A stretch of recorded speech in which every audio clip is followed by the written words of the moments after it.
My channel is all over the place. I'm aware of this. It's a work in progress. I will get on topic right after this video.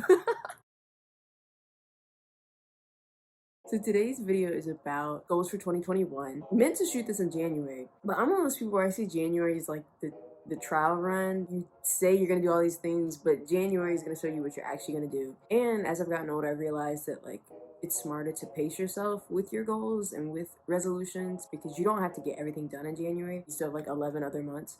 So I was like, you know what? We can put it up in February. There's nothing wrong with that. For me, the word for 2021 is alignment because I realized that I have a lot of ambition and goals that I want to achieve for myself, both like personally and like financially and professionally. On top of that, 2020 was just so heavy and intense that I realized it really changed my perspective about not only those goals, but also everything around me. I was like, oh, can't everything come with me? Can't everything still be for me? Because I'm a lot more cognizant of like the things I spend my time doing, like how much I'm on Twitter, how much I'm on Instagram, how much I'm talking to people. When you're aligned, that sets the course for not only what you set out to do, but also what you attract. It's one thing to say it, it's another to do it. And for me, the moment I set that intention, not only was it like confirmed to me and the things I saw around me, but it also gave me conviction about things I needed to do, like people I needed to stop talking to, people I needed to have conversations with, not spending all day on social media or LinkedIn, not spending all day in bed, like actually going after what I want by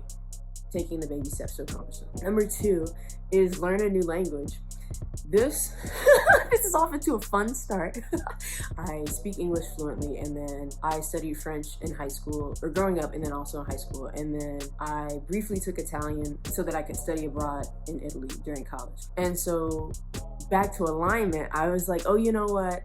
Because my work is like centered on garment workers in South Asia, I really should be learning a language that like fits that. Back when I was in grad school, I remember saying to myself, I was like, one day, you know, I can just walk into any factory and speak the language, regardless of what the factory owners say, what the translators are saying. Like, I can communicate with the people that I'm like fighting for and trying to help. We settled on Bengali because I realized that I care a lot about the culture as well, and I feel like that helps you stick with the language. Because if you're just doing it, oh, I'm learning for work, or oh, I'm learning because it's popular, the motivation may not last.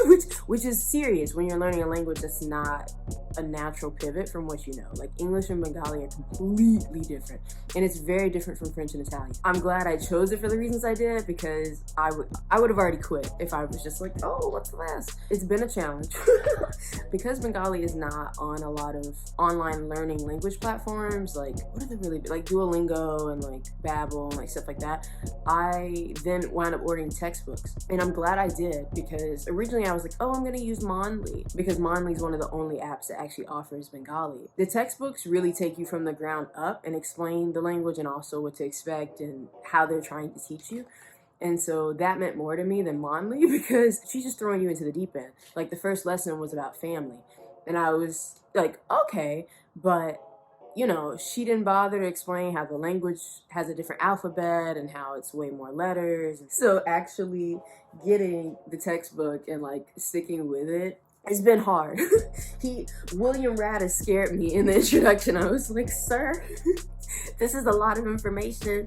But yeah, I ordered some other stuff, like a little like workbook that like teaches you how to write the script, and also a phrase book, but this is like for later on in life. The other two are way more important. I was like 2 in 1. I wrote down rediscover joy, and I also wrote down learning how to play the piano. Somebody asked me like, what are my hobbies? And I realized that I don't have any hobbies anymore, because you know, everything we do is related to work and survival and grind culture and branding yourself. So I don't really have anything that I just do for fun. Even though I do have some activities that I still enjoy, like running and traveling. The pandemic really messed that up. And so now, fast forward almost a year later into the pandemic, I'm like, okay, I still have to find things that bring me joy and that I really enjoy doing, regardless of how the world looks. I still want to learn piano.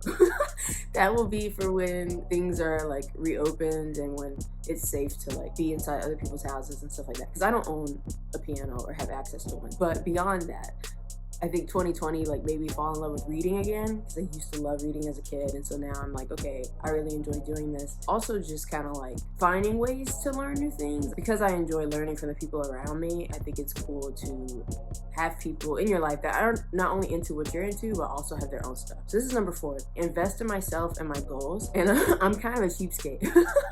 Like, that's an understatement. But yeah, it's like, because I was so used to living paycheck to paycheck, important stuff first, like rent and bills, I always let my passions and my goals fall to the wayside, so I wouldn't actually invest in myself or the things that I want to do. And so this year I'm like, no, let's actually not talk ourselves out of those things and go for it. So I was like, you know what, we are getting a real tripod. We are gonna get an actual camera instead of shooting on our phone.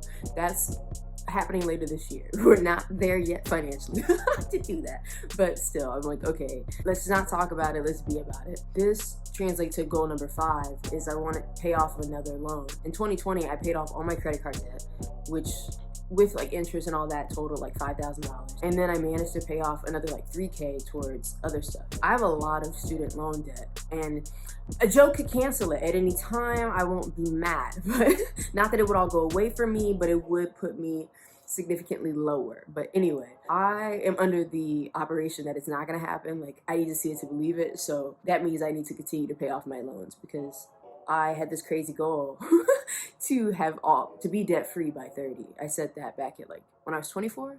Yeah, so it was like right before 2020 started. I was like, you know what, let's spend the next 5 years really going ham on this debt so that we're debt free. Number 6, which kind of goes back to alignment, is being intentional with my time. I'm such a procrastinator, and it's so bad because as an ambitious person, that's like my own Achilles heel. Like, I get in my own way. Being more intentional to me means like I now actually have a schedule. Like, I have a bedtime and I wake up at a certain time, which I've been like rocky about, but it's still like, it's still information. It's still happening.